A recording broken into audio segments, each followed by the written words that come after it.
Sir हमारे एक currency पे ये लिखा होता है पेपर करेंसी पे कि आई promise to pay the bearer sum of जो रुपीस और उस पे जो सिग्नेचर होते हैं नीचे इसका क्या मतलब होता है और वो साइन किसके होते हैं। ये भी एक फिर वही वाली बात है कि सोसाइटी के अंदर बहुत से लोगों ने कभी अपनी करेंसी को पढ़ा भी नहीं है। जैसे पेपर को करेंसी को हाथ में तो लिया लेकिन उसके ऊपर जो शब्द हैं उनको पढ़ा नहीं और अगर पढ़ा भी तो कभी सोचा नहीं कि इसका इस शब्द का मतलब क्या है।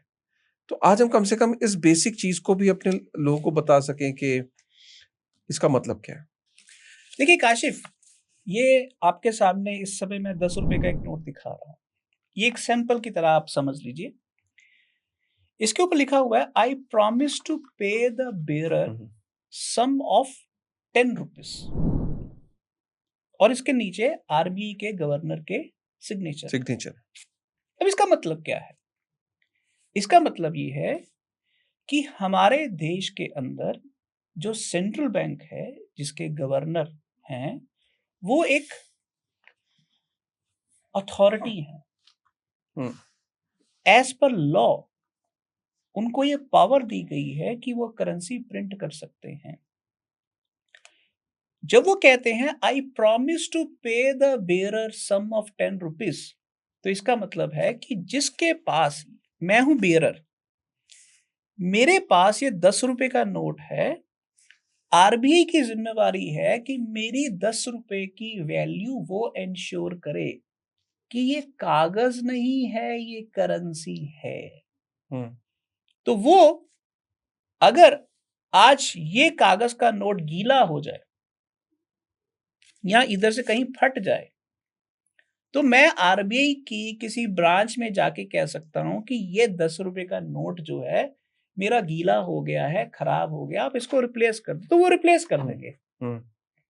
तो बेसिकली वो आपकी वैल्यू की गारंटी दे रहे हैं कि ये कागज नहीं है, ये करेंसी है जो देश के अंदर किसी भी ट्रांजैक्शन के लिए इस्तेमाल हो सकती है। तो बेसिकली ये सिटीजन, मैं हूं सिटीजन, आरबीआई है स्टेट या गवर्नमेंट, दोनों के बीच में कॉन्ट्रैक्ट है कि ये स्टेट, ये गवर्नमेंट मेरी मनी की वैल्यू को बचा के रखेगी। ठीक है। डिमोनेटाइजेशन में क्या हुआ था?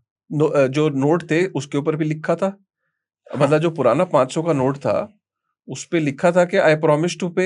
किसी ने आके उसको मिटाया तो था नहीं, तो जब मैं वो लेके गया तो कह रहे नहीं, वी विल नॉट पे। What was that? वो सिग्नेचर से मुकर क्यों गए? देखिए काशिफ, 2016 नवंबर में डीमोनेटाइजेशन के दौरान जो हुआ, वो हिंदुस्तान की हिस्ट्री में सबसे बड़ा मॉनेटरी एक्सीडेंट है और उसने हिंदुस्तान के अंदर लोगों का करेंसी में जो विश्वास है उसको बुरी तरह से हिलाया है। मैं आपको इसी करेंसी नोट पर दोबारा लेके जाता हूं। क्योंकि आप समझ रहे हैं मेरी बात। साइन तो नहीं चेंज हुए थे उसमें। मैं समझ गया। जब ये करेंसी नोट आपके हाथ में होता है तो बेसिकली एक कॉन्ट्रैक्ट डॉक्यूमेंट है।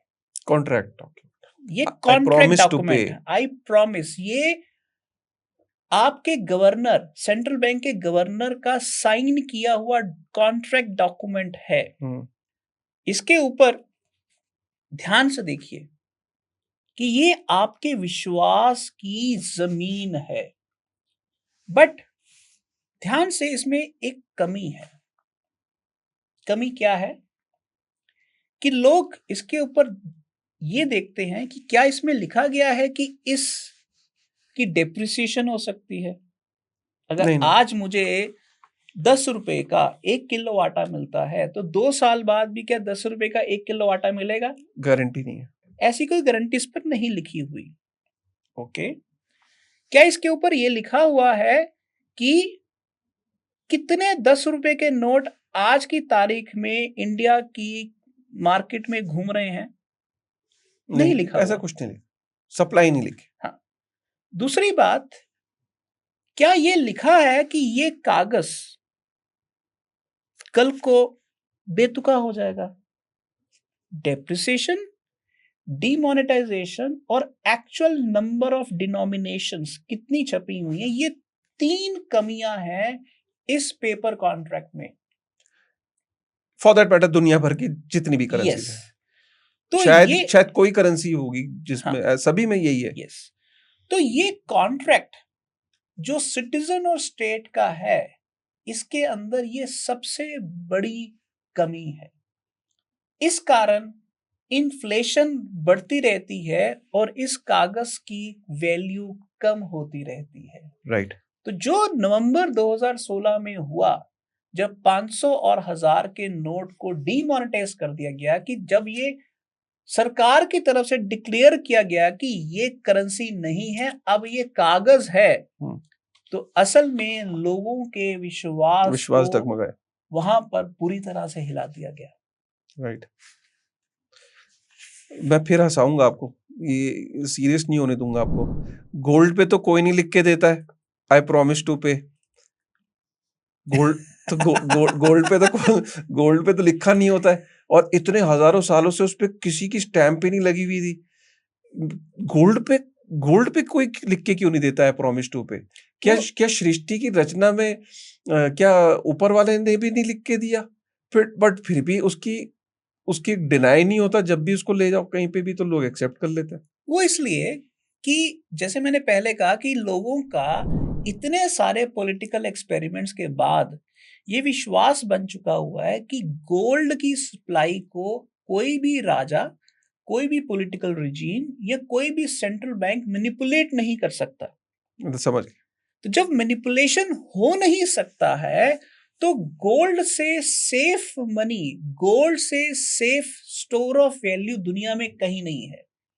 हालांकि उसकी मीडियम ऑफ एक्सचेंज के लेवल पर एफिशिएंसी में प्रॉब्लम है, but otherwise store of value, चाहे आप 2 साल बाद, 10 साल बाद, 20 साल बाद, जब भी स्टोर ऑफ वैल्यू के लेवल पर अगर आप किसी को चेक करेंगे, तो गोल्ड के हमेशा 100 में से 100 नंबर आएंगे।